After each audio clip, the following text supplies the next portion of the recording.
So ಬಿಜೆಪಿಯಿಂದ S T Somashekar ಹಾಗೂ ಶಿವರಾಮ್ ಹೆಬ್ಬಾರ್ ಉಚ್ಚಾಟನೆಯನ್ನ ಮಾಡಿದ ನಂತರ ಈಗ ವಿಪಕ್ಷ ನಾಯಕ ಆರ್ ಅಶೋಕ್ ಅವರು ಪ್ರತಿಕ್ರಿಯೆಯನ್ನ ಕೊಟ್ಟಿದ್ದಾರೆ. ವಿರೋಧ ಪಕ್ಷದ ನಾಯಕರು ಹೈಕಮಾಂಡ್ ನಿರ್ಧಾರಕ್ಕೆ ನನ್ನ ಸಹಮತ ಇದೆ ಅಂತಿದ್ದಾರೆ.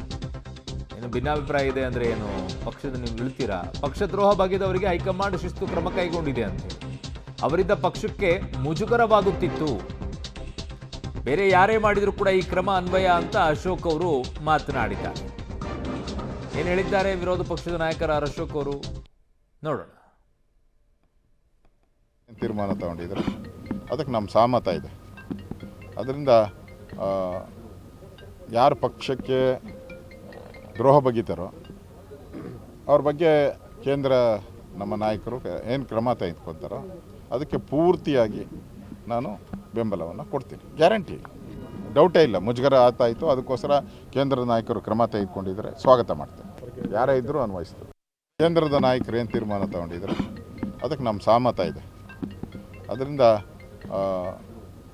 ಯಾರು ಪಕ್ಷಕ್ಕೆ ದ್ರೋಹ ಬಗೀತಾರೋ ಅವ್ರ ಬಗ್ಗೆ ಕೇಂದ್ರ ನಮ್ಮ ನಾಯಕರು ಏನು ಕ್ರಮ ತೆಗೆದುಕೊಳ್ತಾರೋ ಅದಕ್ಕೆ ಪೂರ್ತಿಯಾಗಿ ನಾನು ಬೆಂಬಲವನ್ನು ಕೊಡ್ತೀನಿ, ಗ್ಯಾರಂಟಿ, ಡೌಟೇ ಇಲ್ಲ. ಮುಜುಗರ ಆತಾಯಿತು, ಅದಕ್ಕೋಸ್ಕರ ಕೇಂದ್ರದ ನಾಯಕರು ಕ್ರಮ ತೆಗೆದುಕೊಂಡಿದ್ದಾರೆ, ಸ್ವಾಗತ ಮಾಡ್ತೇನೆ. ಯಾರು ಅದನ್ನು ಸ್ವಾಗತ ಮಾಡಲಾರ್ದೆ ನಾನು ಸ್ವಾಗತ ಮಾಡೋದಿಲ್ಲ, ಇದು ಸರಿ ಇಲ್ಲ ಅಂತ ಹೇಳೋಕ್ಕಾಗತ್ತಾ ಮಾನ್ಯ ಅಶೋಕ್ ಸರ್? ನೀವು ಎಷ್ಟು ಪ್ರಯತ್ನ ಪಟ್ಟಿದ್ರಿ, ನೀವು ಕೂಡ ಆಯಿತು, ಅವರು ಕೇಳಿಸ್ಕೊಳ್ಳಿಲ್ಲ. ತದನಂತರ ಅವರು ಉಚ್ಚಾಟನೆ ಮಾಡಬೇಕಾಗಿತ್ತು, ಉಚ್ಚಾಟನೆಯನ್ನು ಮಾಡಿದ್ದಾರೆ. ಪಕ್ಷಕ್ಕೆ ಒಂದು ರೀತಿಯಾಗಿ, ಯಾವುದೇ ಪಕ್ಷದಲ್ಲೂ ಕೂಡ ಈ ರೀತಿಯಾಗಾದರೆ ಅದು ಆ ಪಕ್ಷಕ್ಕೆ ಮುಜುಗರನೇ ಇರುತ್ತೆ. ಏನು ಈ ಪಕ್ಷದಲ್ಲಿ ಯಾರು ಹೇಳೋರು ಕೇಳೋರು ಇಲ್ವಾ ಅಂತ ಅನಿಸ್ಬಿಡುತ್ತೆ. ನಾವು ಎಷ್ಟೋ ಸಲ ಹೇಳಿದ್ದೀವಿ, ಈ ಪಕ್ಷ ಹಿಂಗೆ ನಡ್ಕೊಳ್ಳುತ್ತೆ, ಎಲ್ಲ ದೊಡ್ಡದಾಗಿ ಹೇಳ್ಕೊಳ್ಳುತ್ತೆ, ಇಡೀ ಪ್ರಪಂಚದಲ್ಲಿ ನಮ್ಮ ಶಿಸ್ತಿನ ಪಕ್ಷ ನಮ್ಮದು ಅಂತ ಹೇಳಿ.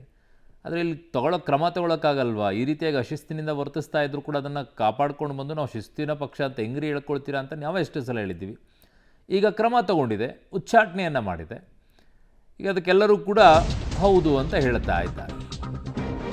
ಬಿಜೆಪಿಯಿಂದ ಎಸ್ ಟಿ ಸೋಮಶೇಖರ್ ಹಾಗೂ ಶಿವರಾಮ್ ಹೆಬ್ಬಾರ್ ಉಚ್ಚಾಟನೆ ಆದ ನಂತರ ಈಗ ಉಚ್ಚಾಟನೆ ಬಗ್ಗೆ ಅರಣ್ಯ ಸಚಿವ ಈಶ್ವರ್ ಖಂಡ್ರೆ ಅವರು ಪ್ರತಿಕ್ರಿಯೆಯನ್ನು ಕೊಟ್ಟಿದ್ದಾರೆ. ಬಿಜೆಪಿಯವರಿಗೆ ಸತ್ಯ ಹೇಳಿದ್ರೆ ಆಗಲ್ಲ, ಸೋಮಶೇಖರ್ ಹೆಬ್ಬಾರ್ ಸತ್ಯವನ್ನ ಹೇಳಿದ್ರು, ಅದಕ್ಕೆ ಅವರನ್ನ ಉಚ್ಚಾಟನೆ ಮಾಡಿದ್ದಾರೆ ಅನ್ನುವಂಥ ಮಾತನ್ನು ಹೇಳಿದ್ದಾರೆ. ಆಗಿದ್ದಾಗ ರಮೇಶ್ ಅವರು ಮತ್ತೆ ಹರಿಪ್ರಸಾದ್ ಅವರು ಮಾತನಾಡಿದ್ದು ಅದೇ ಅಲ್ವಾ ಸರ್ ನಿಮ್ಮ ಪಕ್ಷದಲ್ಲಿ? ಇದು ಸತ್ಯ ಅನ್ನೋದಾದ್ರೆ ಅದು ಸತ್ಯನೇ ಅಲ್ವಾ ನಿಮ್ಮ ಪಕ್ಷದಲ್ಲಿ? ನೋಡಿ ಅವ್ರೇನು ಮಾತನಾಡಿದ್ದಾರೆ, ಕೇಳಿಸ್ಕೊ. ಅವರೆಲ್ಲ ನೋಡಿ, ಈಗ ಬಿಜೆಪಿಯವರಿಗೆ ಸತ್ಯ ಹೇಳಿದರೆ ಅವ್ರಿಗೆ ಆಗಿ ಬರೋದಿಲ್ಲ. ಸರ್ಕಾರ ಒಳ್ಳೆ ಕೆಲಸ ಮಾಡ್ತಾ ಇದೆ ಅಂತ ಹೇಳಿದ್ದಾರೆ. ಅವರು ಒಳ್ಳೆ ಕೆಲಸ ಮಾಡ್ತಾ ಇದ್ದಾರೆ ಅಂತ ಹೇಳಿದ ತಕ್ಷಣ ಅವ್ರ ಮೇಲೆ ಕ್ರಮ ತಗೊಂಡಿದ್ದಾರೆ. ಅದು ಅವರ ಆಂತರಿಕ ಒಂದು ತೀರ್ಮಾನಗಳು. ನೋಡಿ ಅವರೆಲ್ಲ ನೋಡಿ, ಈಗ ಬಿಜೆಪಿಯವರಿಗೆ ಸತ್ಯ ಹೇಳಿದರೆ ಅವ್ರಿಗೆ ಆಗಿ ಬರೋದಿಲ್ಲ. ಸರ್ಕಾರ ಒಳ್ಳೆ ಕೆಲಸ ಮಾಡ್ತಾ ಇದೆ ಅಂತ ಹೇಳಿದ್ದಾರೆ. ಅವರು ಒಳ್ಳೆ ಕೆಲಸ ಮಾಡ್ತಾ ಇದ್ದಾರೆ ಅಂತ ಹೇಳಿದ ತಕ್ಷಣ ಅವ್ರ ಮೇಲೆ ಕ್ರಮ ತಗೊಂಡಿದ್ದಾರೆ. ಅದು ಅವರ ಆಂತರಿಕ ಒಂದು ತೀರ್ಮಾನಗಳು. Correct sir. ಅದಕ್ಕೆ ರಮೇಶ್ ಕುಮಾರ್ ಅವರು ಕೂಡ ಹೇಳಿದರು, ನಾವು ಎಷ್ಟು ಇದ್ರವರೆಗೂ ಎಷ್ಟು ಮಾಡಿಟ್ಕೊಂಡಿದ್ದೀವಿ ನಾವು ಆಸ್ತಿ ಅನ್ನೋದಕ್ಕೆ ಕಾರಣೀಕರ್ತರು ಯಾರು ಅನ್ನೋದನ್ನು ರಮೇಶ್ ಕುಮಾರ್ ಅವರು ಹೇಳಿದರು. ಅದು ಕರೆಕ್ಟೇ ಅಲ್ವಾ? ಹಾಗಿದ್ದಾಗ ಸತ್ಯ ಹೇಳಿದರು ಅವರು.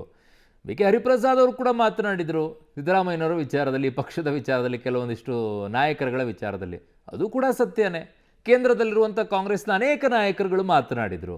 ಅವುಗಳೆಲ್ಲ ಸತ್ಯನೇ ಆಗಿದ್ದಾಗ ಅದು ಸತ್ಯ ಅಲ್ಲ. ನಿಮಗೆ ಅನುಕೂಲವಾಗುವಂಗಿದ್ರೆ, ನಿಮಗೆ ಖುಷಿ ಕೊಡುವಂಗಿದ್ರೆ ಅದು ಸತ್ಯ. ನಿಮಗೆ ಖುಷಿ ಕೊಡ್ತಾ ಇಲ್ಲ ಅಂತಂದರೆ ಅದು ಅಸತ್ಯ. ಚೆನ್ನಾಗಿದೆ ನಿಮ್ಮ ರಾಜಕೀಯ ನಾಯಕರುಗಳು ಹೇಳಿಕೆಗಳಿರುತ್ತಲ್ವಾ, ನಿಮ್ಮ ಪರವಾಗಿ ಮಾತನಾಡಿದಾಗ ಅದು ಯಾರೇ ಮಾತನಾಡಲಿ, ಹೌದೌದು ಕರೆಕ್ಟಾಗಿ ಹೇಳ್ತಾ ಇದ್ದಾನೆ ಅನ್ನೋದು. ನಿಮ್ಮ ವಿರುದ್ಧವಾಗಿ ಮಾತಾಡಿಬಿಟ್ರೆ, ನಿಮ್ಮದೇ ಪಕ್ಷದಲ್ಲಿರೋರೇ ಮಾತಾಡಿಬಿಟ್ರು, ಇಲ್ಲ ಅವ್ನು ಸುಳ್ಳು ಹೇಳ್ತಾ ಇದ್ದಾನೆ ಅದು ಅಂತ ಹೇಳೋದು. ಎಲ್ಲವನ್ನ ಸಮಬಲದಲ್ಲಿ ಸ್ವೀಕಾರ ಮಾಡುವಂಥ ಮನಸ್ಥಿತಿ ಇರಬೇಕು. ಬಟ್ ಹೇಳೋಕ್ಕಾಗಲ್ಲ ನಿಮ್ಮ ಹತ್ರ, ಕಾರಣ ನಿಮ್ಮ ರಾಜಕೀಯದ ಭವಿಷ್ಯ ನಿಂತಿರುತ್ತೆ, ಏನು ಮಾಡೋಕ್ಕಾಗುತ್ತೆ. ಇನ್ನು ಬಿಜೆಪಿಯಿಂದ ಶಾಸಕ ಹೆಬ್ಬಾರ್ ಉಚ್ಚಾಟನೆ ವಿಚಾರ ಏನಿದೆ, ಇದರಲ್ಲಿ ಈಗ ಪಬ್ಲಿಕ್ ಟಿವಿಗೆ ಶಿವರಾಮ್ ಹೆಬ್ಬಾರ್ ಅವರು ಮೊದಲ ಪ್ರತಿಕ್ರಿಯೆಯನ್ನ ಕೊಡ್ತಾ ಇದ್ದಾರೆ.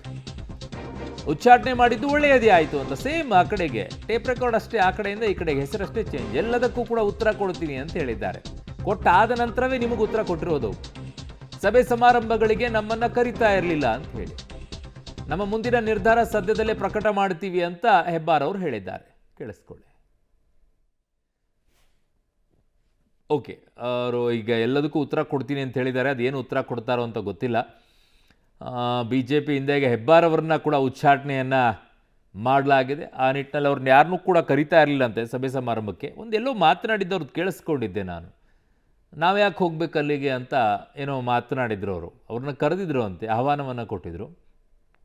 ಅದಕ್ಕೆ ನಾವು ಯಾಕೆ ಹೋಗ್ಬೇಕು ಅದಕ್ಕೆ ಅಂತೆಲ್ಲ ಏನೋ ಮಾತನಾಡಿದ್ರು, ಕೇಳಿಸ್ಕೊಂಡು ನಂಗೆ ನೆನಪು. ಗೊತ್ತಿಲ್ಲ ಅವಾಗ ಹೇಗೆ ನಡ್ಕೊಂಡ್ರು, ಇವ್ರು ಹೇಗೆ ನಡ್ಕೊಂಡ್ರು. ಆಮೇಲೆ ಒಂದು ಬಿ ಜೆ ಪಿ ಪಕ್ಷದಿಂದ ಗೆದ್ಕೊಂಡು ಬಂದಿರುವಂಥ ಟೈಮಲ್ಲಿ ಇನ್ನೊಂದು ಪಕ್ಷದಲ್ಲಿ ಹೋಗಿ ನಿಂತ್ಕೊಳ್ಳುವಂಥದ್ದು ಸಮಂಜಸ ಹೇಗಿರುತ್ತೆ? ಶಾಸಕರಾಗಿರೋ ಹಿರಿಯರು ಅವರಲ್ಲ, ಅವರೇ ಮಾತಾಡಬೇಕು ಈ ವಿಚಾರದಲ್ಲಿ.